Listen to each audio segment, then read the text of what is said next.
How's it going, guys?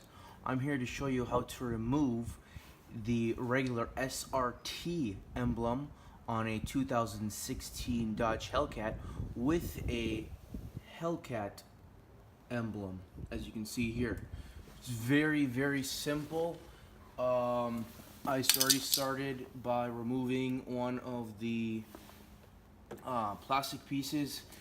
All you need to do is just get a screwdriver, a flathead screwdriver, and you just pull it and then just pry it open. You might hear a few ticks.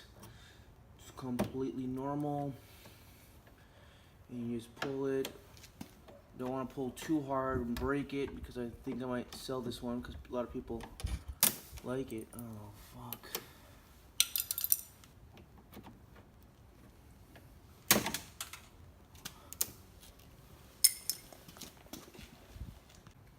Alright, the SRT emblem is gone.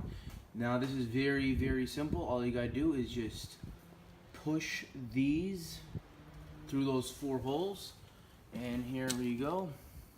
Just do this, line it up perfectly, give it a nice little push, and there you have it. That is what the car should have came with. I don't know why they put a regular SRT emblem on there. The Hellcat is much better. I mean, the car already doesn't have a lot of Hellcat features, to let you guys know that is a Hellcat. This is nice, especially in the front when you're parking. People can see it. Super cheap. I think it was 50 bucks. I will put the link in the description. Let me know if you need any help with it. Thank you for watching. Appreciate it.